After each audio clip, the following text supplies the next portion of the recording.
India. Before we start, I wanted to state that we recognize and honor personal experience as valid and vital knowledge. Everyone's story matters and contributes to creating a vibrant and shared space.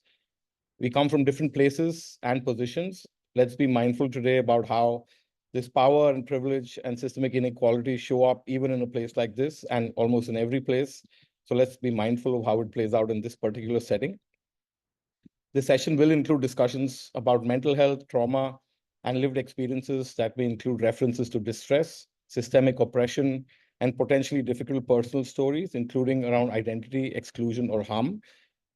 We're sharing this in advance so that you can take care of yourself in a way that's right for you, whether that means stepping away or taking a break at any time. Please honor your own pace and well-being. And if you'd like to be heard, please do so in the chat. And you're always free to get in touch with the organizers at any point, even offline after the event, in any case. All right. So welcome to Prototyping Change.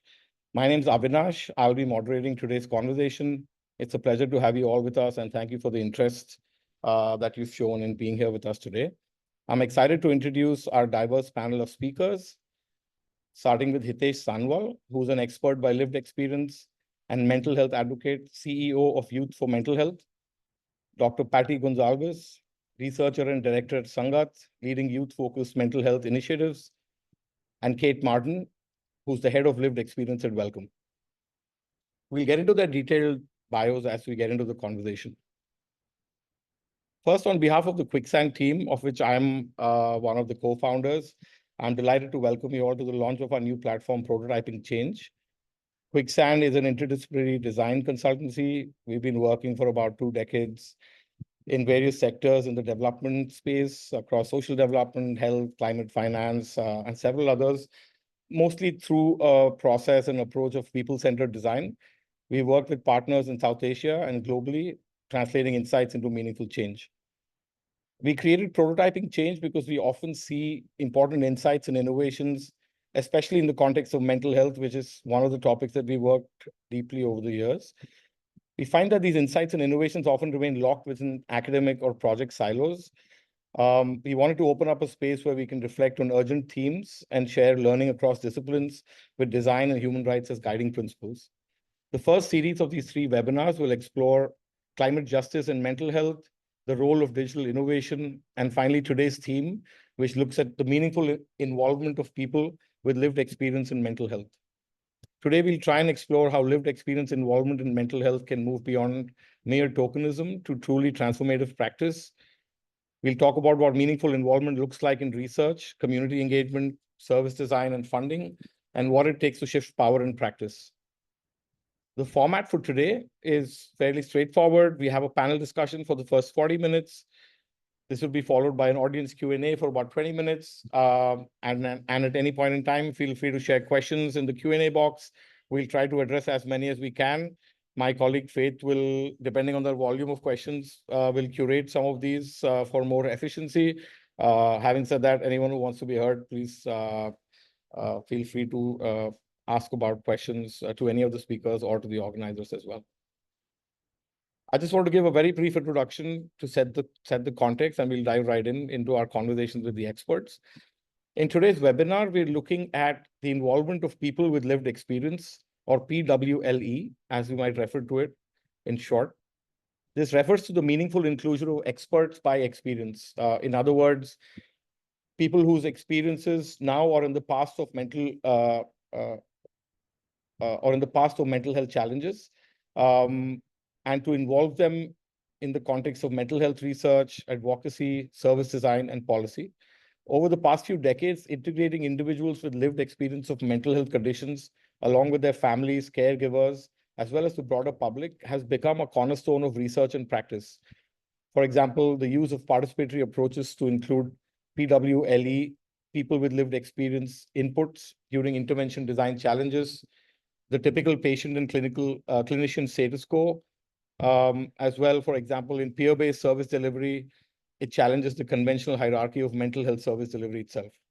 As we move towards models of shared decision-making between so-called experts and PWLE, there is an ethical as well as practical imperative to involve this as a key principle of design and delivery.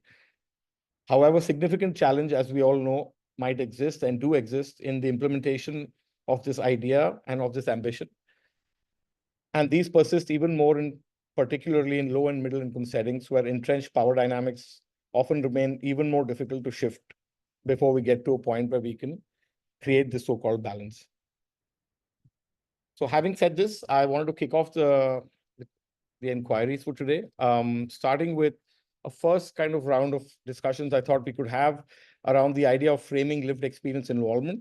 So I'd love to hear your reflections on this question, but also to remind you that please do introduce yourself before you embark on that in as much detail as you would like. And thanks for your time again. So maybe we can start with Hitesh. And the question is, and in general to the others as well, is what does lived experience involvement in mental health mean to you? And how does it differ from other forms of participatory work based on your experience in community engagement? Thank you, Vinash.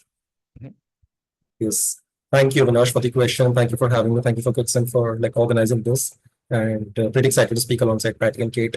When we talk about lived experience involvement, since I come from Youth for Mental Health, and just a bit of introduction, I work as the founder and CEO at Youth for Mental Health alongside working as a co-investigator for lived experiences on Metropolis Research Program. And also working with the World Federation for Mental Health as the chairperson for the youth section. So just a little bit of introduction.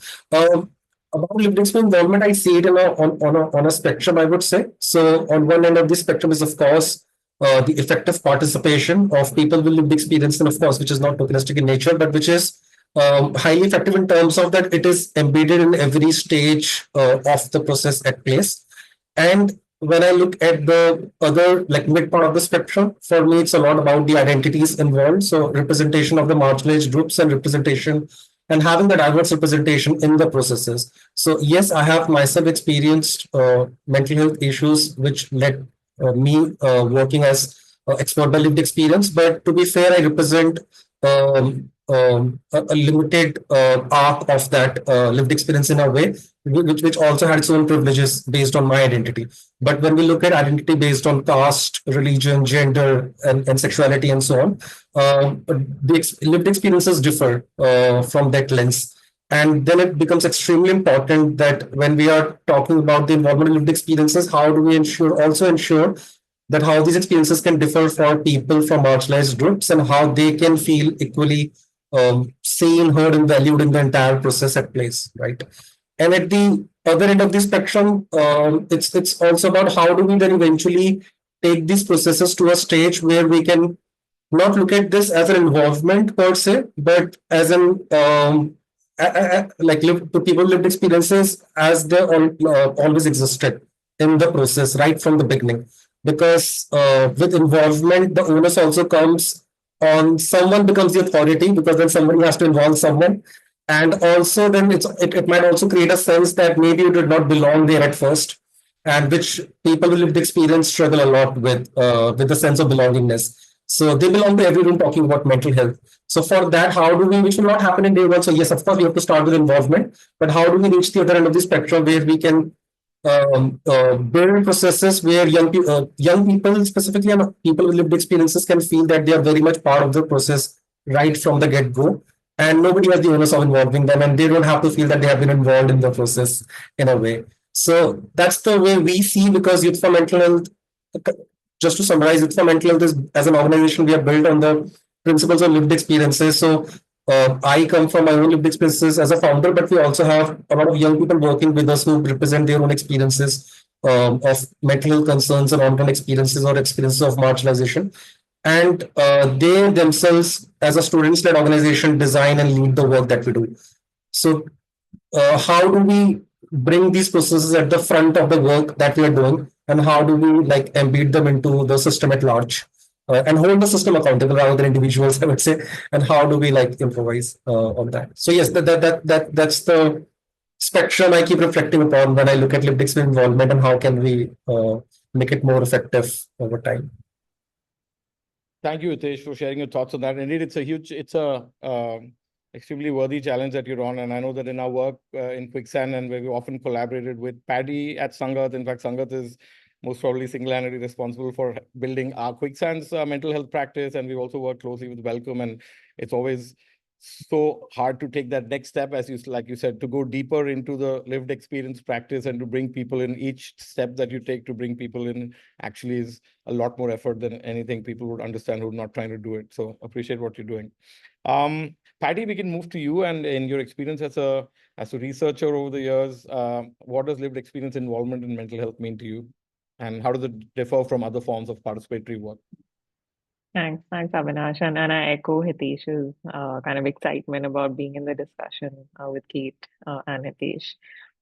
Just for a little further introduction, I work with a youth mental health group at Sangat. It's a mental health research nonprofit, and I'm based in New Delhi. My work is focused mainly on designing and evaluating mental health interventions for young people, and I have particular interest in digital tools in storytelling and participatory research to tackle issues like depression, anxiety, and suicide prevention.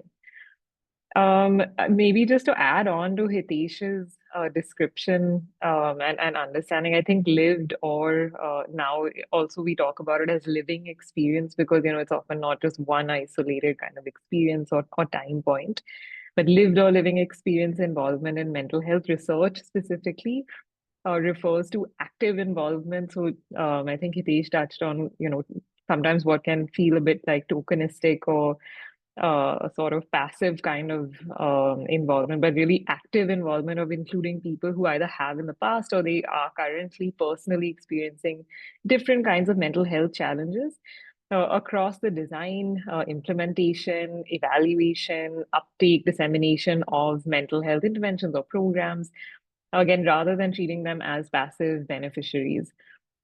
So it's really the shift towards co-ownership, contribution, and not kind of just a dialogue or a consultation. In my work and in kind of, I would say, a larger kind of growing research understanding with regards to sort of, this is slightly related, but co-design and co-production, which is an area I work in a lot. Lived experience kind of, I would say, it shapes the direction of the research rather than kind of, after the fact, you're thinking about, oh, we made this little tweak here or that little change there because somebody told us to do that. But really kind of shaping the thinking of it in the first place. And unlike traditional participatory work, which might involve people in a more limited capacity, this approach really means that people with lived experience are involved throughout.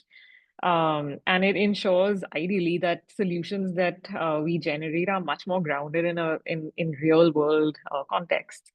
So maybe to summarize, I would say for me, I would say the key difference from a general participatory framework is that lived experience and lived experience involvement tends to be quite transformative.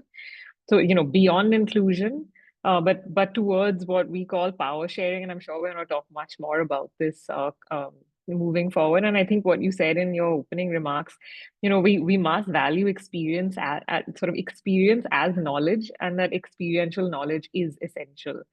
And I think that's quite a hard shift for many people, and it was for myself as well, of understanding you're taught research a very particular way, and everything needs to add up a certain way. But it is a kind of mental shift to make, where you stop seeing it as something that's additional, but it's something that is absolutely, it's at the core and it's essential. Absolutely, I totally agree. And for me, coming from a design perspective, it's always been the same thing: that how do you convince people who are making things that other people who are using those things are actually the most important part of what you're making. And it's taken the better part of like 50, 60 years for industrial design to get there in some sense, or maybe not even. And I'm hoping that it kind of happens faster over here for sure.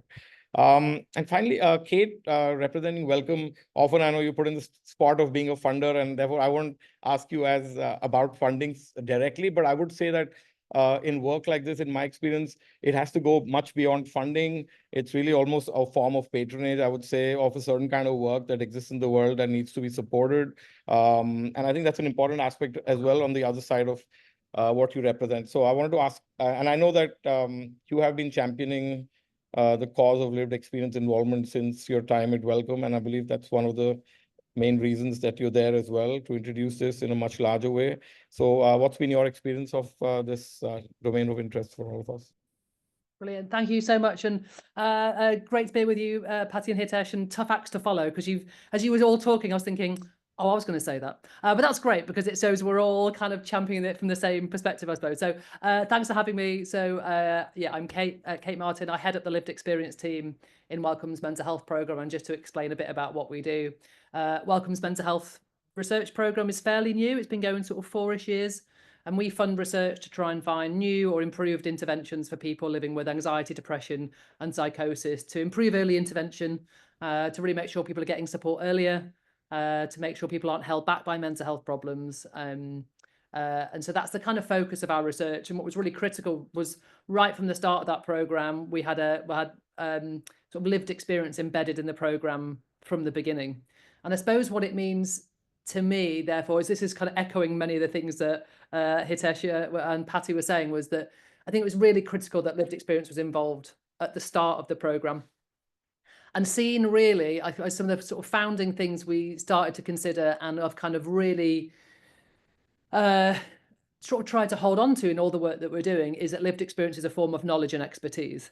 And that, yes, comes from having lived or living experience. I have lived experience myself, many of our team do. We have a global team of lived experience advisors, but it's a form of expertise. And if we see lived experience as a form of expertise, I think that opens up a whole range of possibilities about how we engage and connect with that knowledge and insight. So I think where lived experience for me and lived experience expertise differs slightly, or where it's evolving to from other forms of kind of participatory practices, if we see lived experience as a form of expertise, it stops us thinking about people with mental health challenges as being a patient or a research participant, which is often the way that people are framed. So even though their views are respected and valued, people are still kept often in quite passive roles.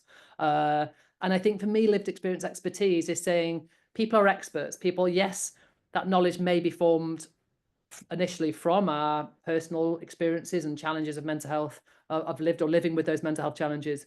But actually, as a person with lived experience expertise, you gain knowledge, insight, expertise, not just of your own personal experiences, but of the systemic collective challenges, goals, aims, hopes of people around mental health. So it becomes more of a greater form of knowledge, I suppose. Expertise is just really vital. And if we see it as a form of knowledge and expertise, and of course it kind of follows really easily that knowledge and expertise sits alongside all sorts of other knowledge, skills, expertise that people can bring to the table. And so I kind of like to think of it as, rather than, I think historically what people have done is people have set up a team. And when people set up a team, they go, who do we need? What skills do we need? What knowledge do we need? And then people go, right, we've got the team. Now, how do we involve people with lived experience in that? And it's, as you were saying, Hitesh, it's kept very separate rather than being this co-owned model. And I think often those models of involvement then become very traditional, very limited. They're quite passive. People are advising, but they're not really involved in decision-making, power sharing, those kind of day-to-day conversations. And I think for me, that's where lived experience expertise is really critical, is that by saying, we'll form a team together.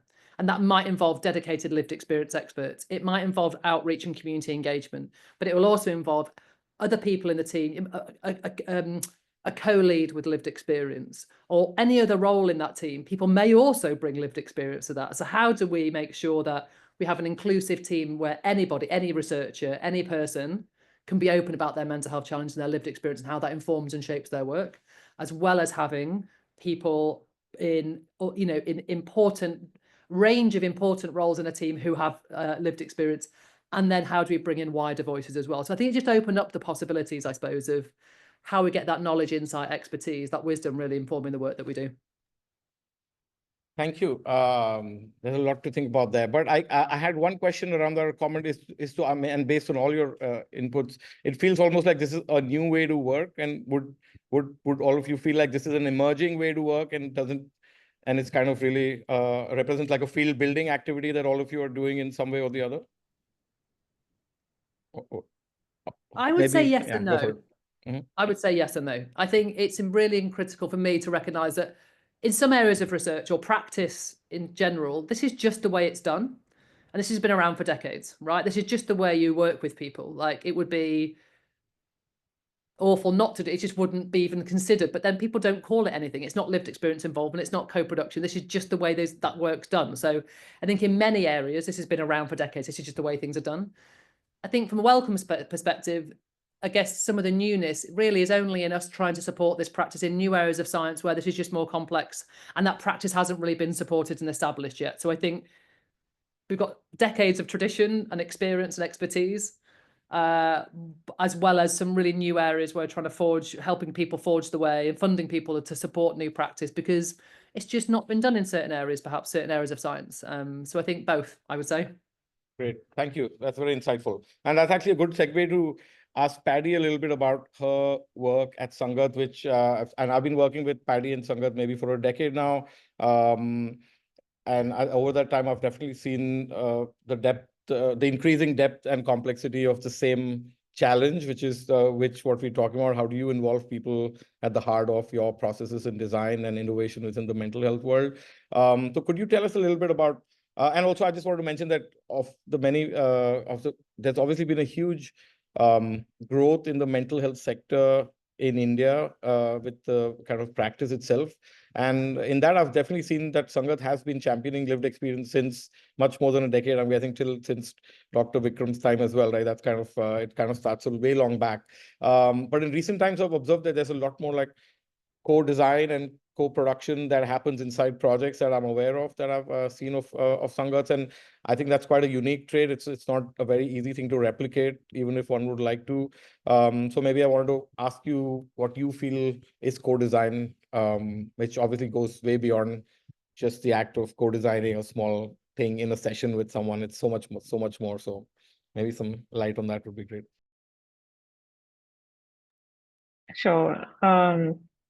So maybe just to kind of begin by explaining, if one were to sort of imagine design as a spectrum, where one end of the spectrum you have something that looks like coercion, but at the other end of the spectrum, or a ladder, if you will, maybe a ladder is better. At the top of this ladder, you have something that is, kind of what Kate was describing, where we don't need terms like involvement or co-production, but things just are happening collaboratively and are really being co-produced.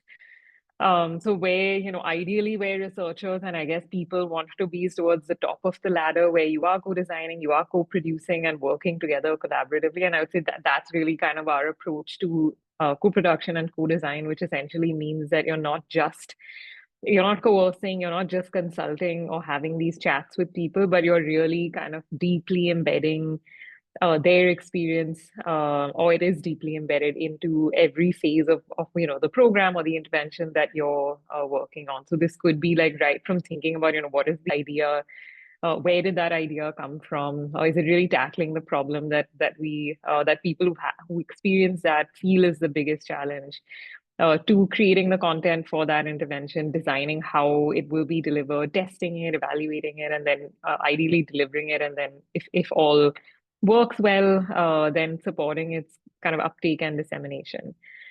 One example I will share is it's a program called It's Okay to Talk, and I'll pop a link in the chat after. But this is a storytelling initiative that we launched in India in 2016, coincidentally, with support from Wellcome at the time. And in 2016, it was one of the first platforms where, what now might be a very kind of common thing to share your experience on the internet or with your friends or colleagues of experiencing mental health problems. It was really quite uncommon, I would say 10 years ago, even. Things have changed a lot in India and in the world with regards to people being more open about this. So it aimed at addressing kind of a dialogue building around mental health and helping particularly young people, supporting them towards help seeking. This program has involved, I would say, hundreds of young people in the design, but in lots of different roles. So for example, as youth advisors, so for instance, shaping things like what does this platform It's Okay to Talk look like? What is the tone that it has? What does the content on that platform reflect? Is it truly reflective of people's kind of cultural context? The content itself on the platform is driven by people's lived experiences, so as contributors of their own stories. Another role is as artists and designers. So it's a heavily illustrated platform, which you will see if you visit the link.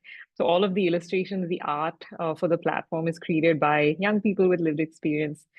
as peer researchers, so young people getting involved in actually kind of understanding, how does this platform work? Is it doing what it's intended to do?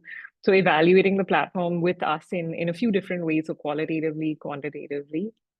Another role is as ambassadors, so helping to actually like invite other users onto the platform, and most recently as peer supporters. So we have recently piloted this website as a targeted peer delivered program in schools and universities to support students with depression and anxiety.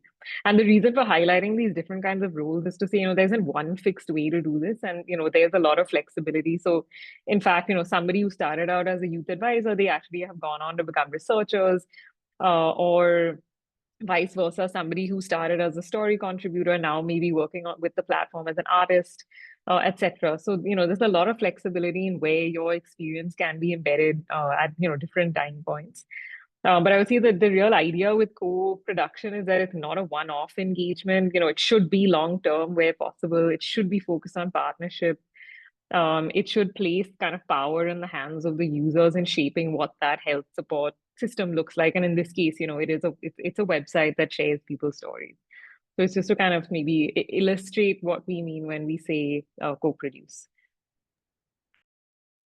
Thank you. Thanks a ton. I mean, I think that's a really good insight into this kind of almost like a multi-tiered approach, and you need to be targeting multiple parts of how things come alive.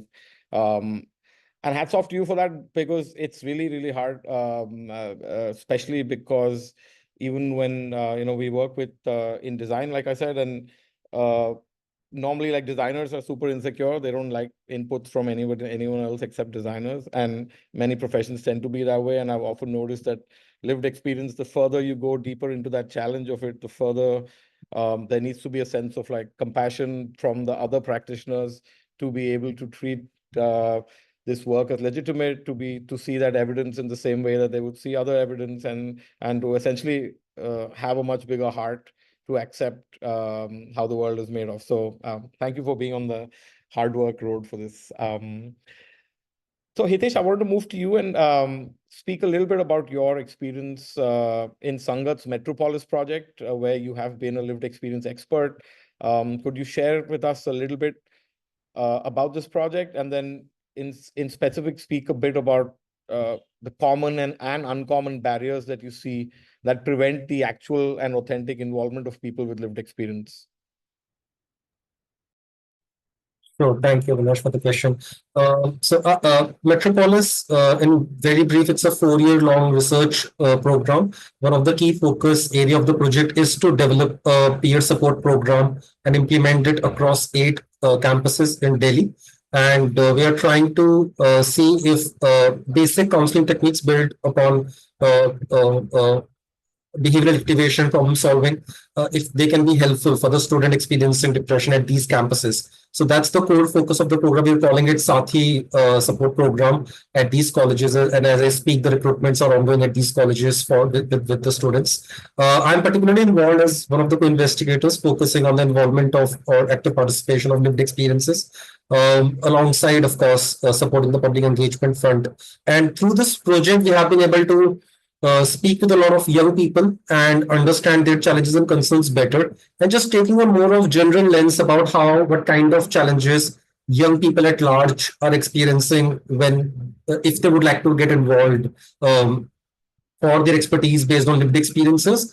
I think since we have spent like last 10 years working with these young people lived experiences, what we have observed is large number of young people, they need to first feel okay about themselves.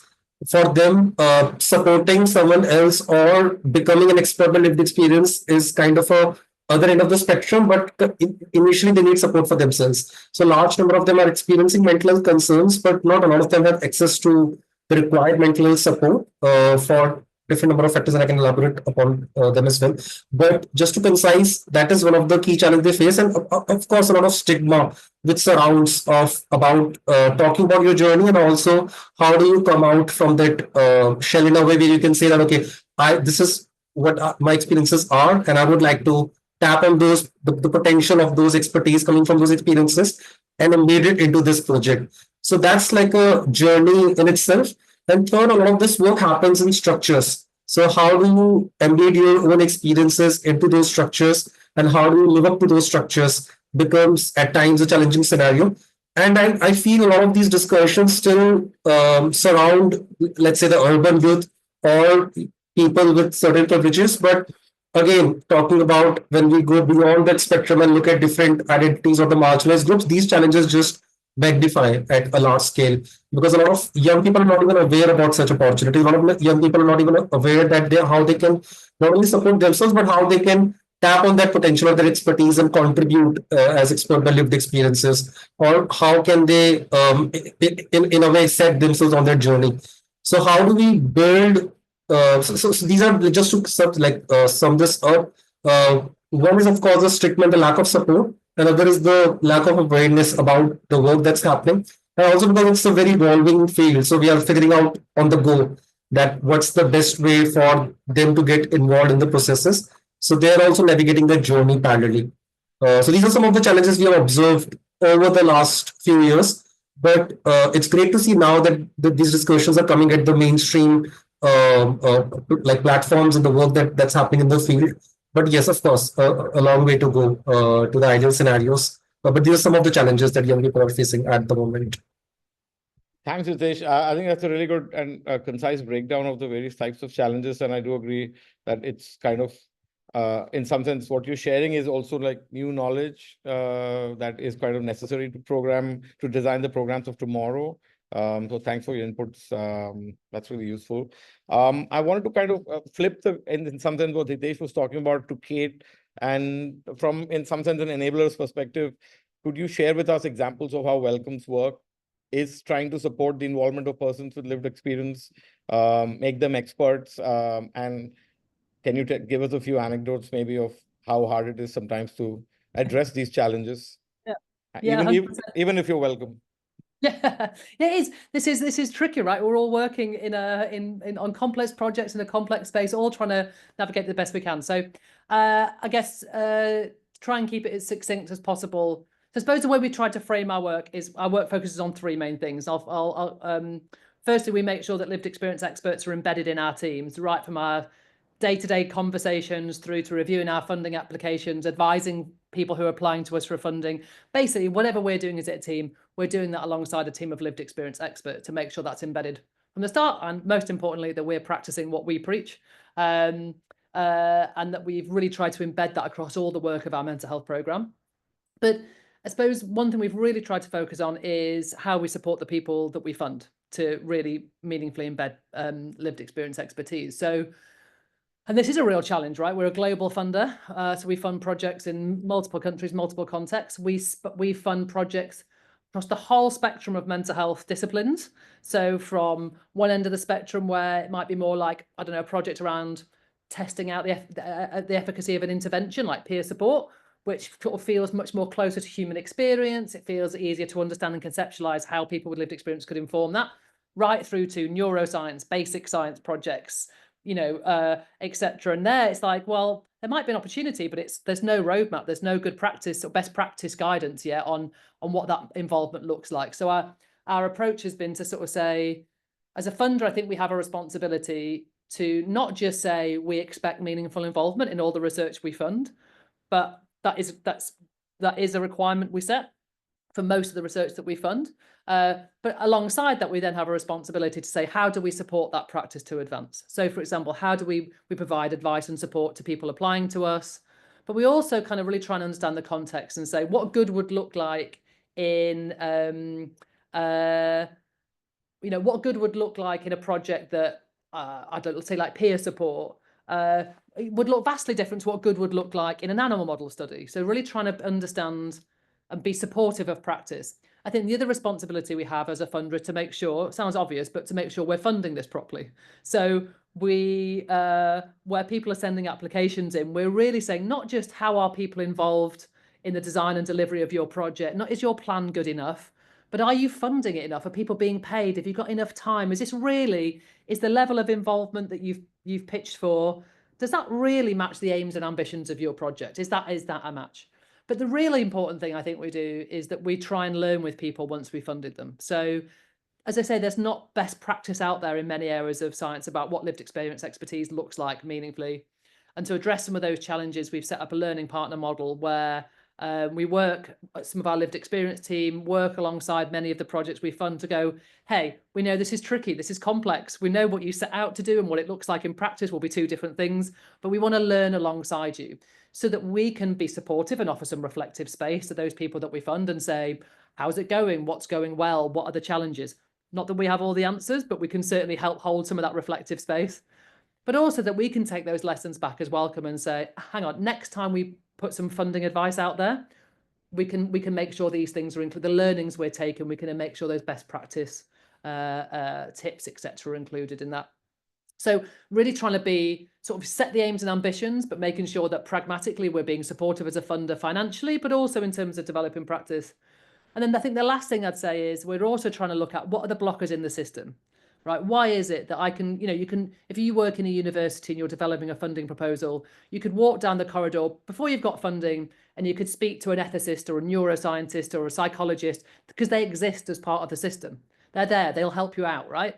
You can't do that with lived experience expertise because people aren't embedded in the university or the research or organizations' ecosystems in the same way.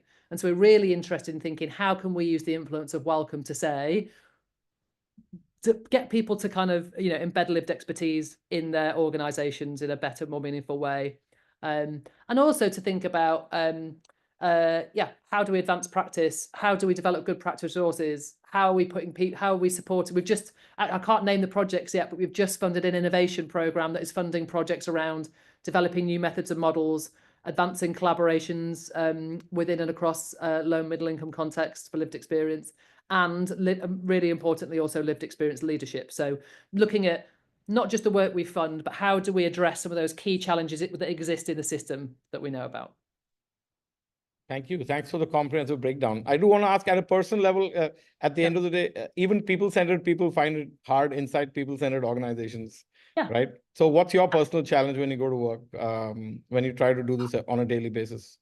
Oh, what's the personal? You're right. I think all of us have to remember that you can be as expert as you like in lived experience and involvement. I would say I am a person with lived experience, heading up a lived experience team full of lived experience experts. Most of my job isn't about lived experience. It's about system change. It's about people change. It's about building other people's confidence and knowledge and skills to do this. Then it's about how do I change the fabric of the organization, the policies, the approach, the systems, so that this becomes not something that my team do and have to drive and always have to remind people to do, that it just becomes part of the fabric of the way we work. And it's that, so I would say the complexities come in, not in terms of understanding lived experience and the good principles and the practice. It's like, but what does that practice mean in a complex project? Because it's a complex area of science, in a complex organization where you've got to change hearts and minds of people. That's where I think the real excitement actually comes in, but also that's where the real challenges come in, I think, as well. Absolutely. Thank you for entertaining my question on that. There's also a great segue to Hitesh and, to talk about where this kind of small change happens inside actual situations in the hard lived reality. I wanted to get maybe an anecdote from you about a time that you, as an expert by lived experience, felt genuinely heard, included, or empowered as an expert, and something that went beyond a checkbox or a consultation, something that truly hit home for you as an expert in this case. Maybe you can share an example or two and any of your personal reflections on why that stood out. So thank you. I'm actually living that anecdote as you speak, because I think the experience has come from the Metropolis Research Program I was talking about, and also the work I do with the World Federation for Mental Health, because at WFMH, I have never felt that anybody had to make any effort in a way to get me involved in the processes, but the kind of responsibilities I have taken up or the kind of environment I experienced, it was more about what other expertise I hold, and not only that I'm seen as a lived experience expert, but an expert by lived experience, that what all expertise I have developed because of my lived experiences and what all things I can contribute in the processes. And speaking of the Metropolis Research Program, I think for the very first time, I could experience a very structured approach about getting lived experience embedded into the processes. So as I said, it takes the entire village to raise a child. I think it takes the entire system to get the lived experiences right at the front and the core of the processes at place. So right from the funders putting up the systems at place and putting that intent at place from the leadership of the project, putting that, like ensuring that those structures and those parameters and the kind of designing that we have thought for the lived experience involvement is followed and implemented throughout the stages of the project. So I think that was it was a very refined and impactful experience for myself as well. So of course, I'm involved myself as one of the team members in the leadership group. So that also was kind of a feeling that okay, I can also contribute as one of the co-investigators for lived experience on a research program, right? So that 1 second about not beyond me to see a lot of young people participating in the project as in the co-design group or in the YPAC, and now even the Sati supporters that we are recruiting, we have certain parameters about ensuring the representation of marginalized groups and also the representation of lived experiences.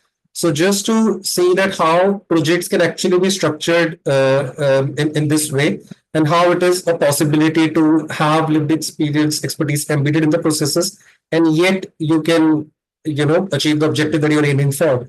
So that experience, of course, it's an ongoing process. We are 1.5 years into the project and 3 years more to go. But so far, I think Metropolis Research Program has been one of the key experience that I can share, where we, of course, beyond young people that we're working with, and it's just wonderful and beautiful feeling to see so many people contributing through their expertise in the program and the development, and working closely with the researchers and the team at place. Thank you for sharing that. And let's all hope for organizations in the future that have a similar vibe as you've presented. I think that's very important.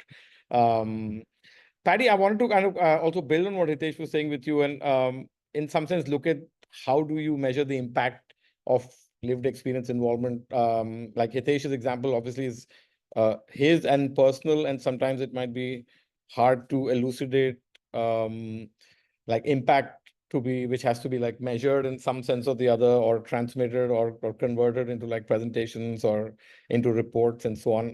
So I wanted to ask you about that, and also in general, could you speak to ways in which you've tried to shift power as an individual or at Sangat? Could be through safer spaces, which I know you worked on a lot. I know you've looked at shared leadership, as you mentioned before, across several levels of different types of agency at different levels, as well as I know you've done a lot of work in general as Sangat in influencing broader systems around funding, evaluation by just your work and outputs. So could you share a little bit about all of these? Sure, happy to. But I think alongside that, I just wanted to pick up. There's actually thank you all for the questions in the chat. I think that are building on this point. And maybe I just wanted to just say one or two kind of prefacing remarks to giving an example, but is to say that, Hitesh said this at the start of his comments, and I would say, we should all really hold on to that point. He said, I have a particular experience, but it's not universal. And, I think lived experience is profoundly powerful, but it's not universal. And that's why it's so important to have we have many different voices. And I think it goes to Kate's example also, saying you could have many people in your corridor who all have different life experiences, lived experiences, not just one. But you need spaces where it feels okay to share. It feels important that those people are in those parts of your corridor, so to say. And also the second thing, maybe to say it to some of the questions in the chat is, lived experience is a compass. It guides the work, but it's not a map. So we need to keep looking for and seeking diverse voices, because one person's experience, for example, with depression it might be vastly different than somebody else's.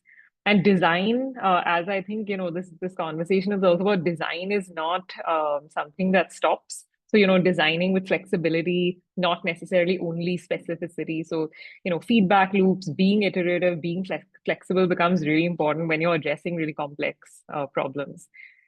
Going to your question, Avinash, on sort of thinking about measurement, that's a very good one. I would say most researchers, in fact, don't evaluate co-design or involvement. Most research, I would say till date, has tended to focus more on kind of qualitative indicators. So, mostly actually, interestingly, it's the reflections of the researchers themselves. But, also reflections from people involved, their role, how they felt, or, their value in the process. Did it shift anything kind of tangible or material in a project? So I'd say it's tended to focus more there. It's tended to remain quite descriptive. And there aren't really very many standardized or kind of outcome-based measures, but there are tools, and I'll put them in the chat after. There are some tools that people are starting to use and adapt. One, for example, it's called the Public and Patient Engagement Evaluation Tools, or the PEAT. And there are more, predefined frameworks, checklists, etc., that people around the world are starting to work on. But there isn't really a way that we think now, because we did use this kind of an approach, we generally tend to know that it's better that, but we can't really measure, what exactly did it actually improve, say, the mental health outcomes more than if we didn't use that approach? Was it more rigorous? Will it lead to this kind of longer term systems change? That kind of understanding, I would say, it's very limited. It's definitely an area I think people are starting to talk more about. I would say organizations like Welcome are funding that area in terms of, working out ways to actually do this better, measure this better. So I would say that there isn't an answer to that. People are doing it quite differently, and that is quite it is actually one of the challenges in knowing who's doing it well and who's not doing it very well. Absolutely. No, that's a great point. Thank you. That makes a lot of sense. And I think I can kind of vouch for the fact that that's kind of in some sense, a design challenge that you mentioned is definitely something that hits home.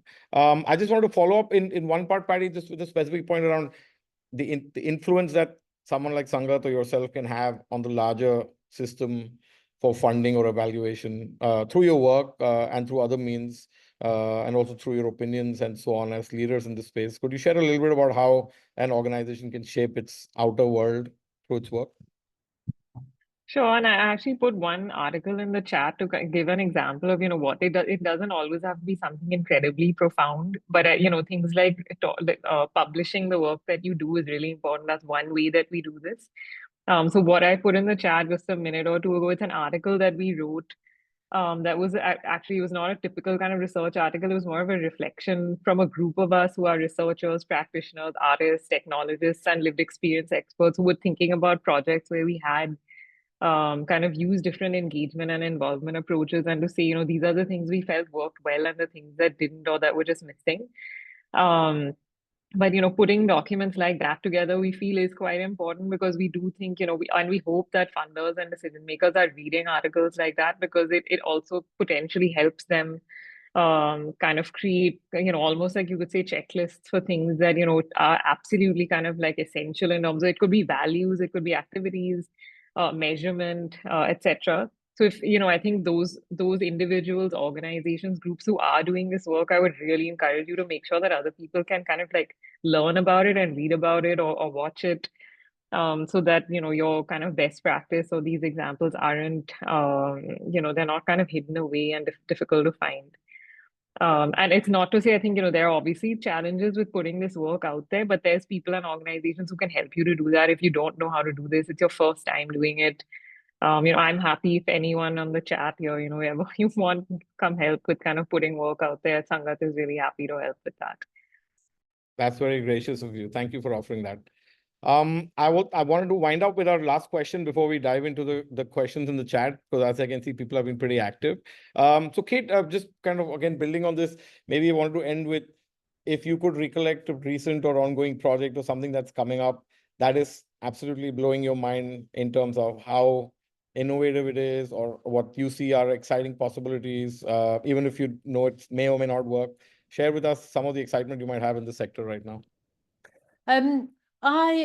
It's really hard to name some projects, because there's innovation in terms of so much different scale. What am I really excited about? I suppose what I'm really excited about, to sort of slightly answer your question, but kind of go sideways a little bit, is the shift in attitude around involvement and lived experience expertise. Even 4, 5, 6 years ago, I think many of us in the sector were having to push for people to consider this as a valid thing to do, to get people to understand the importance. And people don't need necessarily convincing that it should be done. They need to know how to do it. And I think and people in areas where previously they just saw no connection, they understood it was important, but were like, well, it doesn't fit my area of work. My area of work is too complex or too scientific or whatever that might be. And now seeing people go, oh, actually, yeah, I can see this. How do we do this? Really taking this forward and really seeing the value. And for me, seeing that shift, I suppose where the innovation is really coming now is above and beyond those individual projects. So as I said, we've got innovation in some projects, really basic science, neuroscience, computational psychiatry, all these areas that quite frankly, I don't understand. But seeing teams like that really try and grapple with how do we collaborate with people with lived expertise? What are the questions we can come together on? To me, that's one really exciting level of innovation. Right through to the other end of the scale, we've got multi-country programs that have co-leads with lived experience expertise, peer researchers, advisory groups and community groups, so many different roles in a project that it's almost like you can just see lived expertise is threaded through in every bit in so many different exciting ways. So to me, they're both exciting and innovative. They're just at different scales. But I think, yeah, really seeing people take this. And I suppose the kind of, for me, the really exciting thing at Wellcome is hearing the secondary benefits of this. So for example, we've had many researchers come to us and say, because we all know there are so many researchers working in mental health who have lived experience, but perhaps aren't open about it. But seeing that cultural shift, hearing that innovation in terms of like the culture of universities and other organizations where people are going, we've had several researchers come to us and say, I have lived with this mental health experience for 20 years. I've worked in this team for 15 years. I never felt able to be open them, but now I've felt able to come out about my lived experience and know that and feel reassured that that's going to be valued and seen as a really important aspect of the work I do, rather than something I should be ashamed or stigmatized for. So seeing that kind of secondary layer of shifts, I think, is really exciting in the system. So I'm really excited to see where things go. Thank you, Kit. That's super insightful. Thanks for sharing that. And thanks to all of you for your time and sharing your thoughts. I think it's been super insightful and diverse. And as we can see from the amount of questions and the diversity in the questions as well. So maybe in the interest of time, we can maybe get into the questions if you're okay with that. And maybe we can do it in a way that maybe one of you chooses to answer each question and maybe we avoid the discussions on it, if that's all right with you. So let's start with I think there's a question from CHAI, and that's the Clinton Health Initiative. And the question is around the fact that they've been running health programs since 2.5 decades. They have experience of working with patients with chronic experiences, but what they lack is someone with lived experience, lived mental health experience. Is that absolutely essential for mental health donors while we bridge that gap by having advisory boards having lived experience? Or can we bridge that gap? I guess that's something maybe Kate would have to answer, and maybe Patty can from her experience of applying for grants. I suppose it's really hard to say what's essential or not essential for such a. I suppose what I would say is what we look for is, do you have people with the right expertise involved in the best ways possible to make the most meaningful change for the projects and programs that people are delivering? And that, that will vary depending on what the projects focus on. For example, we engage with people with lived experience of anxiety, depression, and psychosis because we fund research on anxiety, depression, and psychosis. So we need to make sure we have that expertise embedded in the work we do, and of course in the work we fund. I think it's really hard to speak in absolutes about this kind of work, but what I would say is what we look for and what generally sort of is a good measure of is something meaningful is, are you involving the people with the right expertise?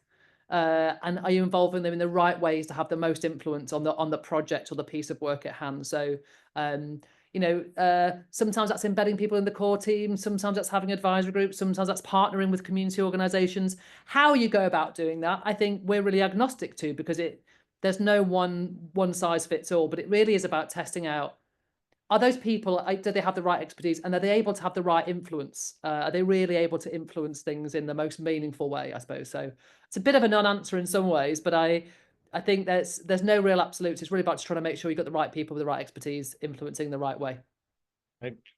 Thank you. Yeah, it also makes you realize for the so-called experts, they forget how many systems actually work around them to make them function as experts in everyday life. And that's kind of what you're talking about, that replicating that for the new experts is actually creating a whole universe of things which we are otherwise unaware of. So yeah, thanks for sharing. For the next question, maybe we can go to Hitesh. Hitesh, the questions, do you see any issues that are unique and critical, especially in the context of youth mental health, And in the context of youth mental health, what kind of responses and changes have you seen amongst youth with lived experience who you might have been interacting with? So thank you, Vinash. In fact, I've responded to this question in the chat as well. So just in the interest of time, just want to build upon that, and just to add a point without diverting much from the question itself.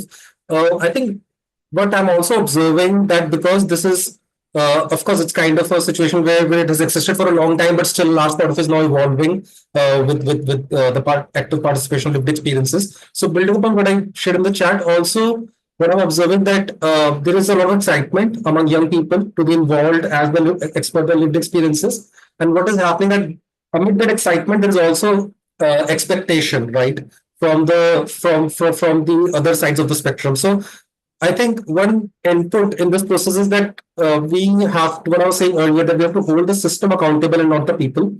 And nobody's sitting on the two sides of the table. So we are all on the one side of the table as a team.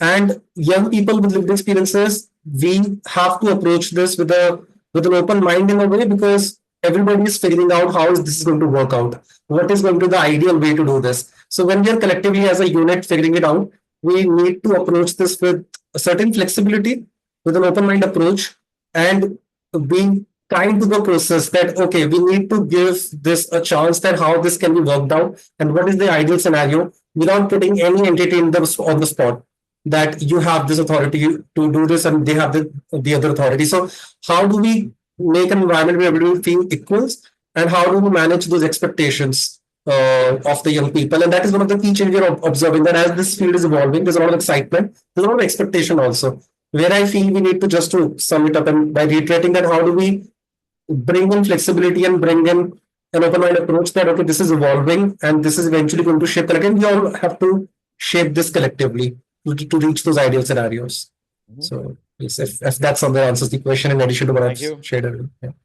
Thanks, Hitesh. I think we can do maybe 2 or 3 questions, maybe lesser, or maybe more, but let's try for 3 maybe. So maybe the first one to Paddy. There's a question in the chat that I found was interesting, which was targeted towards early career researchers. The question is essentially, how do you build this capacity in early career researchers, especially as you know, working in India, sometimes the scientific ecosystem for researchers, especially at a younger professional age, can be quite constricting, especially for these kind of higher involvement kind of activities. So how do you build that knowledge gap if there are young researchers in the group right now, for example, listening in? What do they do to build their capacities in a rapid way in the next couple of years?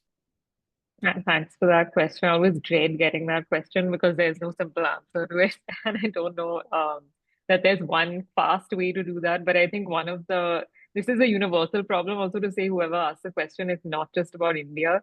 And I would almost argue saying, there's actually a lot of really amazing participatory work happening in India. It just isn't getting the kind of, published light of day that work in other regions is.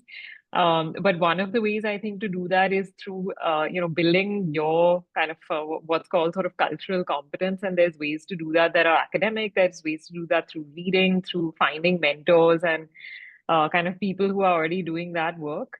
One of the ways that we are actually hoping to address this at Sangat is through building a network of researchers who are going to sort of researchers and lived experience experts together, forming a network and kind of co-designing training programs for researchers to be able to build this competence. So, I don't actually know what that course or learning is going to look like yet, because it really hasn't been done very much before. But if you look up, and I will also put this in the chat, there's a funding organization, a health institution in the UK called the NIHR, the National Institute for Health Research. They have a lot of online resources that are freely publicly available on kind of building skills related to this kind of, if this is an area that you're interested in, it might not necessarily be perfect or fit with the sort of your local context, but I'd say a lot of it is quite adaptable to work in India or elsewhere. Those are a few examples, but if that's something you're interested in, please get in touch. We're happy to kind of link researchers in this webinar once we do launch the work that we're doing on the lived experience and researcher network, which will happen in the coming year. Cool. Thank you, Paddy. So let's do 2 questions. One could be a quick one, possibly.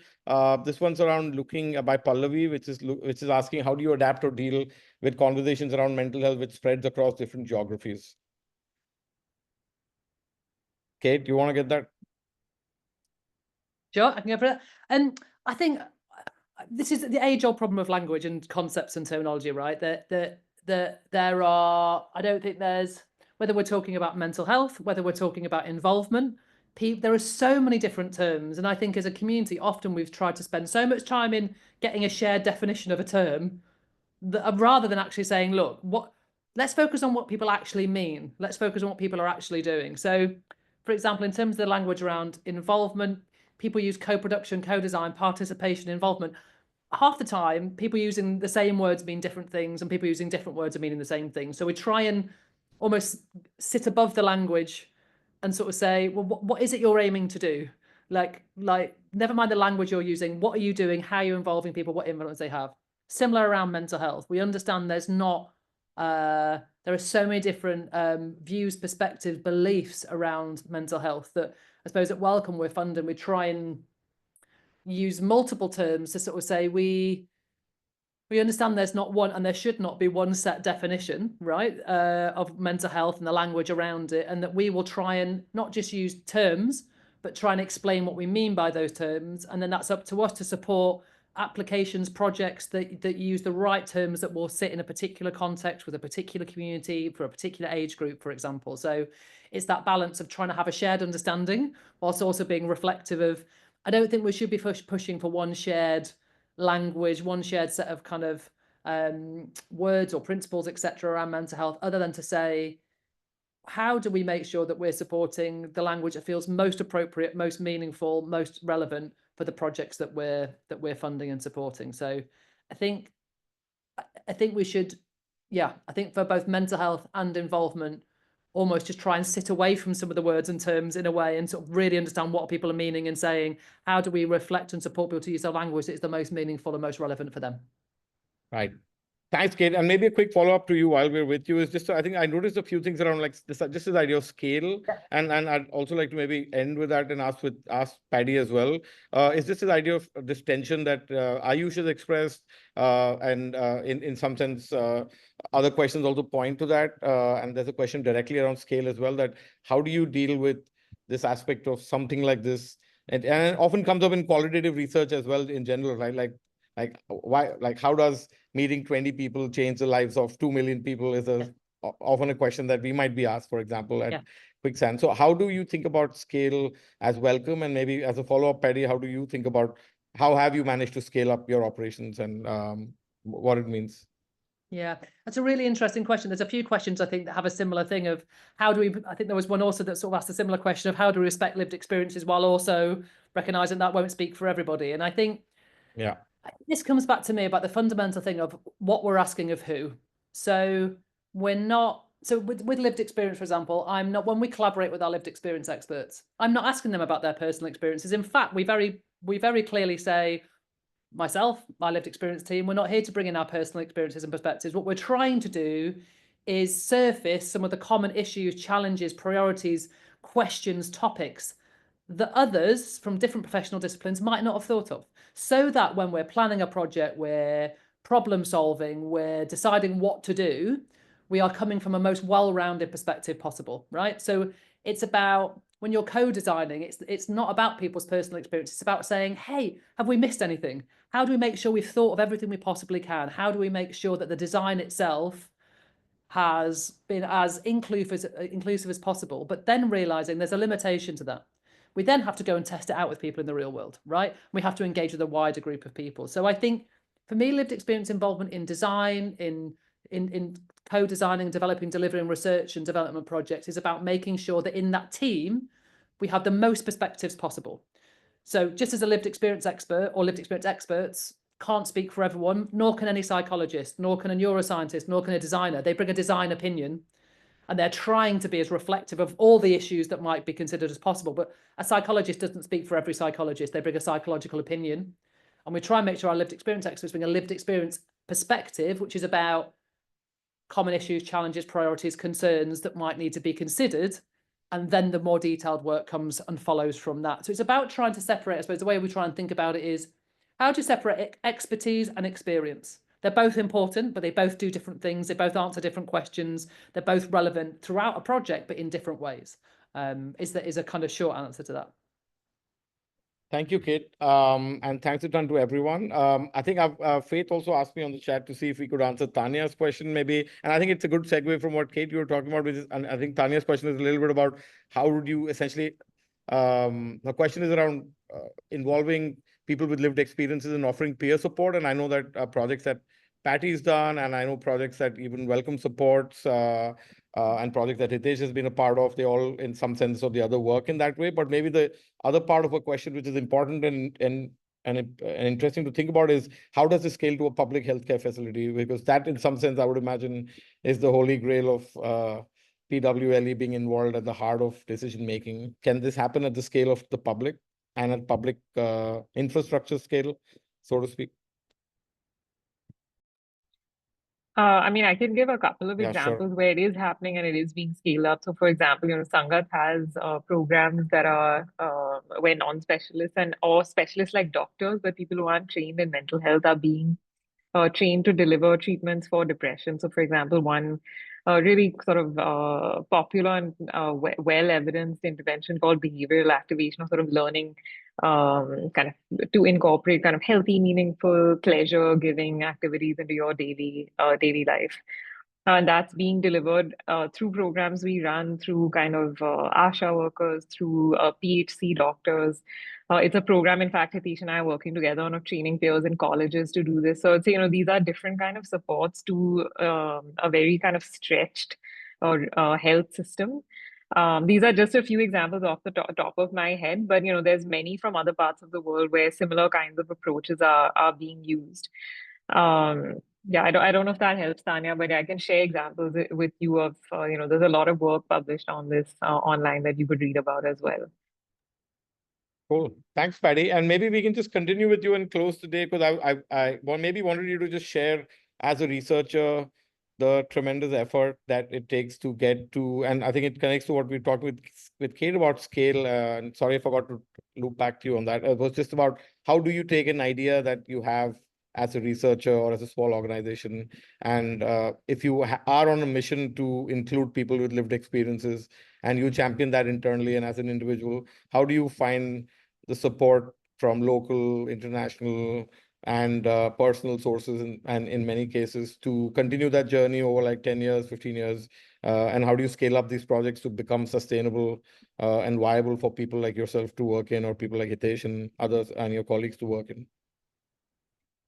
Thanks. That's a big question, so I'll try and only answer one part of it. And also in the Indian context, maybe kind of drawing from what Keith said, that's a bigger picture and just kind of to very hyper localize. So in India, for example, I think this question of scaling, we're a really large country with a lot of diversity. This plays out across caste, language, region, urban-rural divides, gender identities, neurodivergence, access to technology, which is, again, like vastly different in different regions for people of different genders, and stigma. And all of this shapes, I would say radically shapes mental health experiences for different people. I think one of the kind of challenges with the idea of scaling is that, we always think we need to scale it all, or that there's this pressure to sort of universalize the scale, but and kind of lose some of that nuance and complexity. And we don't want to end up with something that's a kind of diluted version of the intervention of any intervention in trying to do that. So, for example, in some of our work, this might mean that, if we're building, let's say, a chatbot, the chatbot doesn't need to speak every single dialect, but it could be a place where it's open source, it's able to kind of support community specific phrases, community specific metaphors, culturally relevant strategies for those groups. I think peer support is another really great example.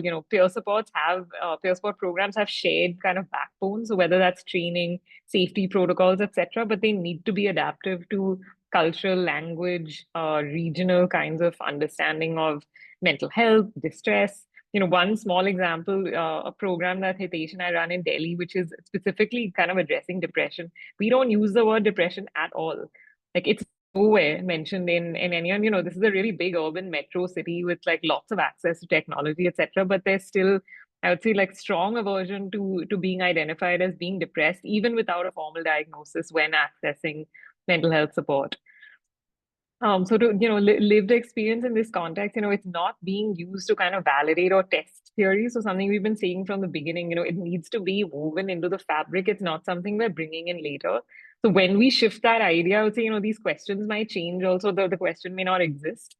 So, where we see, and maybe, sorry, when we were having this conversation, I kept thinking, people with lived experience are also just people. So, we have to remember that. We're not suddenly designing for this different other group. They are very much like part of and embedded in everywhere.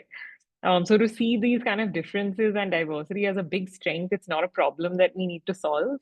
It might challenge like conventional or traditional ideas of what a clean, scalable model might look like, but it, for cultures and contexts like ours, which are so, so diverse, it might actually create much richer, much more grounded in reality, and therefore potentially much more sustainable mental health ecosystems when you build that in.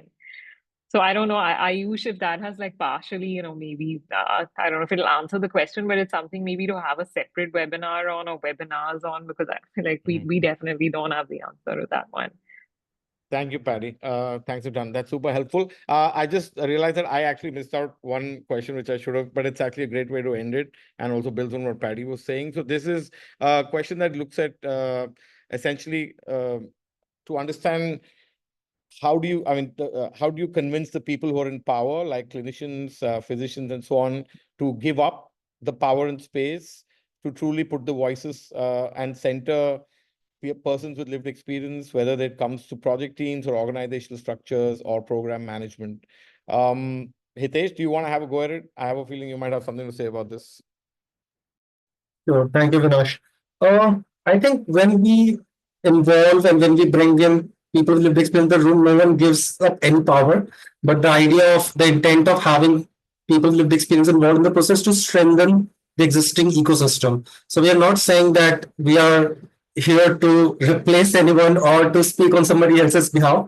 But how can we collectively strengthen the ecosystem, strengthen the team? And if we have researchers, mental health professionals, can we just add one more chair on the table and also have a personal lived experience so that we can collectively think for those who are going to receive the final intervention? So that's the entire intent. So the idea behind having lived experience expertise into the processes is to strengthen the process and support the existing structures, existing human resources, and how do we collectively make our work even more stronger and reach the last mile in a way. So if Kate and Patty would like to add more to sum this up, but that's what I feel about it. I think that's a brilliant ending. Thank you. Well, first, thank you, Hitesh. Thank you, Kate. Thank you, Patty, as well as Faith, my mysterious colleague, who's actually helped me a lot in putting this together and helped in framing all of these dialogues. I wanted to just close the session by asking people to first stay in touch if you feel like, if you want to know more, if you want to be involved with us. Thanks a ton for joining us today. A few quick notes. We'll be sending out the video recording and transcript to everyone who registered. You'll also receive an invitation to upcoming webinars, which will continue this kind of a vibrant discussion with equally interesting experts in all of them. Feel free to reach out to the speakers from today. Their contact details will be shared in the follow-up email. And finally, we'd love your feedback and suggestions for future webinar topics. Patty already gave a suggestion for a few future ones, and we'd love to take that up as well. Let's keep the conversation going and keep prototyping change together. Thank you, everyone.